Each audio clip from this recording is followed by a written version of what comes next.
आपण बघत आहात न्यूज मराठी ताजा खबर। जगाच्या एक पाऊल पुढे। कृषी तंत्रज्ञान व्यवस्थापन यंत्रणा आत्मा भंडारा व सहाय्यक आयुक्त मत्स्य व्यवसाय भंडारा यांच्या संयुक्त विद्यमाने शेततळ्यातील मत्स्यपालन प्रशिक्षण 24 व 25 ऑगस्ट 2026 ला कृषी विज्ञान केंद्र साकोली येथे पार पाडण्यात आले। ह्या प्रशिक्षणाला प्रामुख्याने साकोली, पवनी, लाखांदूर व लाखनी हे 4 तालुक्यातील 70 शेतकऱ्यांनी सहभाग घेतला होता। श्रीमती उर्मिला चिखले आत्मा भंडारा यांच्या मार्गदर्शनाखाली संपूर्ण शेतकऱ्यांना मत्स्य संवर्धनाचे प्रशिक्षण देण्यात आले। प्रशिक्षणाचे दुसरे सत्र मत्स्य बीज केंद्र शिवनीबांध येथे घेण्यात आले। प्रत्यक्ष टाक्यांमध्ये मत्स्यपालन करताना घ्यावयाची काळजी, माशांचे खाद्य, पाण्याची पीएच तपासणी इत्यादी गोष्टी श्री चिरवतकर सहाय्यक मत्स्य विकास अधिकारी यांनी शेतकऱ्यांना मार्गदर्शन केले। त्याचप्रमाणे टाकेमधील अंडी निर्मिती व संगोपन यांचे मार्गदर्शन श्री मामा चांदेकर सेवानिवृत्त मत्स्य व्यवसाय विकास अधिकारी यांनी केले। श्री सुनील जांभुडे प्रादेशिक उपयुक्त मत्स्य व्यवसाय नागपूर यांनी शेतकऱ्यांच्या समस्यांचे निराकरण केले। ह्या प्रशिक्षणाप्रसंगी श्रीमती पल्लवी पाकमोडे व्यवसाय सहाय्यक आयुक्त मत्स्य व्यवसाय भंडारा, श्रीमती राखी कहालकर लाखनी, श्री अनिल जवंजाड सहाय्यक तंत्रज्ञान व्यवस्थापन लाखांदूर, श्री किरण पुरंदरे वन्यप्राणी, श्री अनिल भाऊ किरणापुरे पंचायत समिती सदस्य साकोली, श्रीमती मोनाली निंबारते इत्यादींनी शेतकऱ्यांना मार्गदर्शन केले। कुमारी रजनीगंधा टेंभुरकर तालुका तंत्रज्ञान व्यवस्थापक साकोली यांनी संपूर्ण कार्यक्रमाचे सूत्रसंचालन केले आणि शेतकऱ्यांचे आभार मानले। 2 दिवसाचे प्रशिक्षण संपल्यानंतर संपूर्ण शेतकऱ्यांना प्रमाणपत्र वाटप करण्यात आले। माझं नाव रजनीगंधा टेंभुरकर, तालुका तंत्रज्ञान व्यवस्थापक आत्मा भंडारा। आज आपल्याकडे मत्स्य विभाग आणि आत्मा अंतर्गत 2 दिवसाचं जिल्हांतर्गत शेतकरी प्रशिक्षण आयोजित करण्यात आलं होतं। विषय होता शेततळ्यातील मत्स्यपालन। 2 दिवसीय प्रशिक्षणामध्ये आपण शेततळ्यातील मत्स्यपालनाचे संगोपन कसं करायचं आहे, त्याच्यात काय काय विजेत आपण वापरू शकतो, त्याचं संगोपनात खाद्य कशा पद्धतीनं वापरायचे आहे, त्यांची जोपासना कशी करायची आहे, ते थेरॉटिकल आणि प्रॅक्टिकल शिवनीबांध मत्स्य विभाग इथे आम्ही प्रॅक्टिकल पण घेतले आहे आणि थेरॉटिकल पण शेतकऱ्यांना समजावून सांगितले आहे। तर ह्या 2 दिवसीय शेतकरी प्रशिक्षणामध्ये जे पण शेतकरी शेततळ्यामध्ये मत्स्यपालन करणार आहेत त्यांनी जे पण आपण आज इथे शिकले आहोत ते समोर त्यांच्या कामात येईल आणि नुसतं भातशेती करण्यापेक्षा ज्यांच्याकडे शेततळं आहे आणि त्या शेततळ्यामधनं काहीतरी आपण उत्पादन घेऊ शकतो आणि आत्मांतर्गत काहीतरी आपल्याला नाविन्यपूर्ण उत्पादनात वाढ होऊ शकते, या उद्देशानं ह्या प्रशिक्षणाचे आयोजन करण्यात आले। मॅडम, ह्या प्रशिक्षणामध्ये एकूण शेतकऱ्यांनी किती भाग घेतला मॅडम?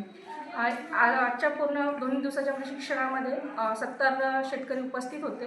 ज्यांच्याकडे शेततळे आहेत असे लाखनी, लाखांदूर, साकोली आणि पवनी ह्या तालुक्याचे शेतकरी 2 दिवसाच्या कार्यक्रमात उपस्थित होते। एका शेतकऱ्यांना किती मत्स्यबीज वितरित केले जाते मॅडम? 1000 मत्स्यबीज आपण शेतकऱ्यांना देणार आहोत प्रात्यक्षिक स्वरूपात आणि ते त्यांच्या शेततळ्यामध्ये त्यांना लागवड करायची करतो। एक आव्हान की ज्या पद्धतीने ह्या ठिकाणी आपल्याला शेततळ्यातील मत्स्यपालन हा एक विषय घेऊन या ठिकाणी प्रशिक्षणाला चांगला प्रतिसाद आमच्या शेतकऱ्यांचा मिळाला। तसेच शेतीपूरक व्यवसाय अजून शेळीपालन आहे, कुक्कुटपालन आहे, दुग्ध व्यवसाय हे सुद्धा प्रशिक्षण या ठिकाणी व्हावेत आणि आपल्या शेतकऱ्यांना त्याचा फायदा मिळेल।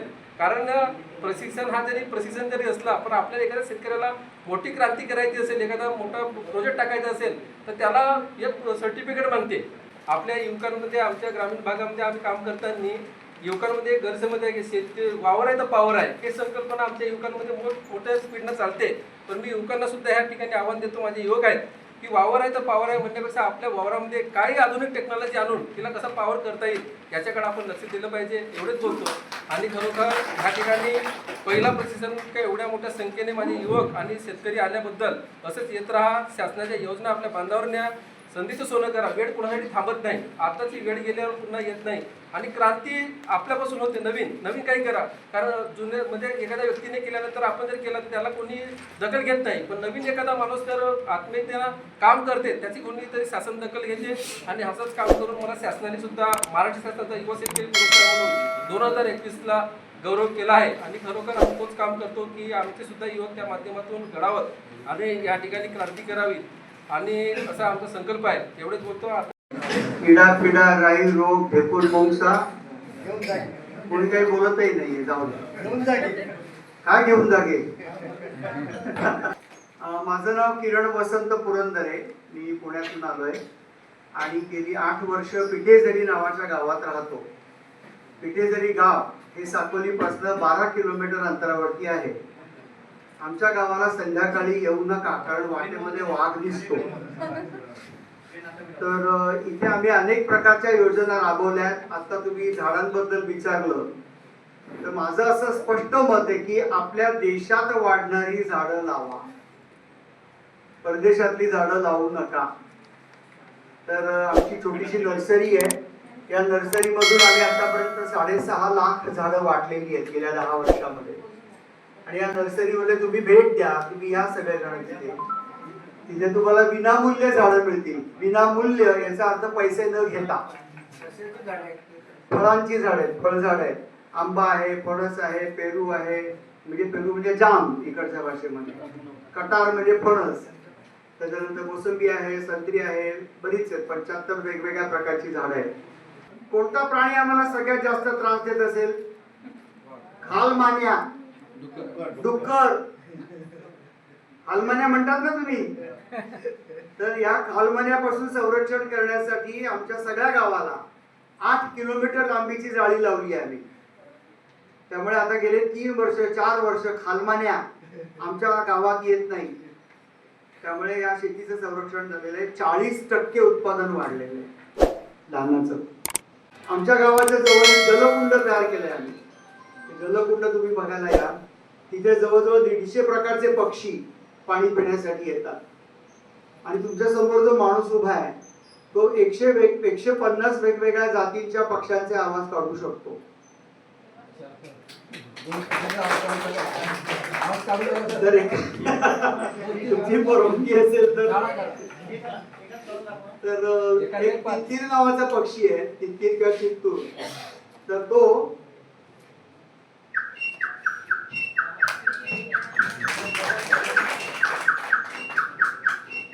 असा एक आवाज करतो. आणि तुम्ही सगळेजण कोंबडा खाता का? हात वरती करा. कोंबडा खाणारे सगळेच कोंबडे खाता. उद्यापासून कोंबडा खाण्यापूर्वी कोंबड्याचा आवाज काढायचा, नाही तो कोंबडा खायचा.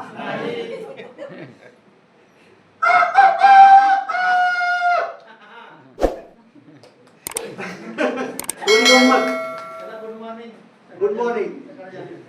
तर असे अनेक पक्षी आहेत. आणि सगळ्यात महत्वाचं म्हणजे नागझिऱ्याचं जंगल आहे आपल्याजवळ. जिथे जवळ 300 प्रकारचे पक्षी दिसतात नागझिऱ्याच्या जंगलामध्ये. तुमच्यापैकी किती जणांनी नागझिरा बघितलाय मला माहिती नाही. फार कमी लोकांनी बघितलेला आहे. तर तुम्ही नागझिऱ्यामध्ये आतमध्ये फिरलेला आहेत का मला विचारायचं. ते तुम्ही फिरायला येऊ शकता. आम्ही आमची एक पाखर शाळा सुरू केलेली आहे, ती बघायला येऊ शकता. गोंड आदिवासी मुलांना वेगवेगळ्या प्रकारे शिक्षण देण्याचा पण उपक्रम तिथे आता सुरू आहे. आणि माझी पत्नी सौभाग्यवती अनघा पुरंदरे ही तिथे एक बचत गट चालवते. त्या बचत गटातर्फे 75 वेगवेगळ्या प्रकारची निसर्गस्नेही प्रॉडक्ट्स बनवली जातात. त्याच्यामध्ये पिशव्यांचे वेगवेगळे प्रकार आहेत. तर जवळजवळ 58 महिलांना याचा फायदा होतो. तर अगदी थोडक्यात एका वाक्यात सांगायचं झालं तर आम्ही दोघं जण लाखो रुपयांच्या उत्पन्नावरती पाणी सोडून फक्त गोंड आदिवासी लोकांची आणि समाजाची सेवा करण्यासाठी आणि निसर्गाची सेवा करण्यासाठी इथे आलेलो आहोत. अशाच नवनवीन आणि ताज्या बातम्या व जाहिरातीसाठी आजच आमच्या चॅनलला सबस्क्राईब आणि शेअर करा.